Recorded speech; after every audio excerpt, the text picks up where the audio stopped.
యేసయ్య పరిశుద్ధ నామానికి మహిమ కలుగును గాక. మన ప్రభువైన యేసుక్రీస్తు నామములో ఉదయకాలపు వాగ్దానం చూస్తున్న ప్రతి ఒక్కరికి నా హృదయపూర్వకమైన వందనాలు తెలియపరుస్తున్నాను. ప్రియులారా, నేటి వాగ్దానము పరిశుద్ధ గ్రంథం నుంచి క్రొత్త నిబంధనలు మార్కు సువార్త 6వ అధ్యాయం 41వ వచనం. అంతటా ఆయన 5 రొట్టెలను 2 చేపలను పట్టుకొని ఆకాశం వైపు కన్నులెత్తి ఆశీర్వదించి ఆ రొట్టెలు విరిచి వారికి వడ్డించాడు. ప్రియులారా, ఈ యొక్క నేటి దిన ఉదయకాలపు వాగ్దానముతో దేవుడు మిమ్మల్ని ఆశీర్వదించును గాక. 5 రొట్టెలు 2 చేపలుకున్న సాదృశ్యం ఏమిటంటే, దేవుడు ఆత్మానుసారముగా ఆహారమును, నీ ఆత్మకు కావలసిన ఆహారము దేవుడు ఇచ్చినప్పుడు నీ ఆత్మను బలపరుచుకోవాలి. ప్రియులారా, ఈ ఉదయకాలమందు మరి శరీరానుసారముగా కూడా దేవుడు నిన్ను బలపరుస్తున్నాడు. ఈ బలహీనతలు దేవుడు చూస్తూ ఉన్నాడు.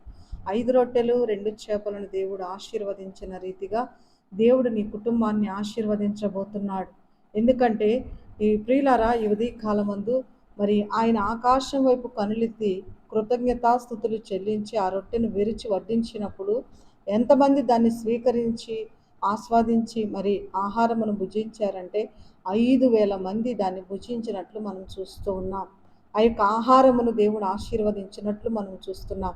ఇంకా 12 గంపలు దేవుడు మిగిలించాడు. ప్రియులారా, ఈ ఉదయకాలమందు నేటి వాగ్దానము చూస్తున్న ప్రతి ఒక్కరూ కూడా దేవుని యొక్క కుమార్తెలు కుమారులు కూడా మీ కుటుంబాలు ఆశీర్వదించబడి దీవించబడాలంటే మొట్టమొదటిగా దేవునితో మరి సంబంధమును కలిగి ఉండాలి. దేవుని మాటలు వినాలి.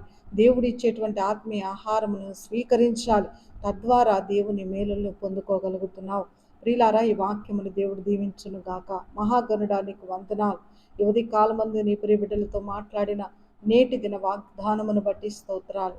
5 రొట్టెలు 2 చేపలను ఆకాశం వైపు వెత్తి కృతజ్ఞతాస్తుతులు చెల్లించిన దేవా, ఆ రొట్టెను విరిచి వడ్డించిన దేవా, ఈ ఉదయకాలమందు ప్రతి బిడ్డను మీరు జ్ఞాపకం చేసుకోనండి. కుటుంబాల్లో సర్వ సమృద్ధినివ్వండి. బలహీనులైన వారిని బలపరచండి. అయ్యా ప్రభ, మీ మేలులు బిడ్డలు పొందుకొనులాగున సహాయం చేయండి.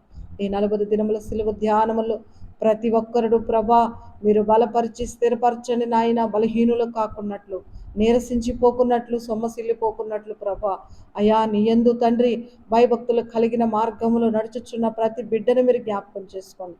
నశించిపోతున్న ఆత్మల కొరకు ప్రార్థిస్తున్నాం. మారు మనసు రక్షణ లేని వారి కొరకు ప్రార్థిస్తున్నాం.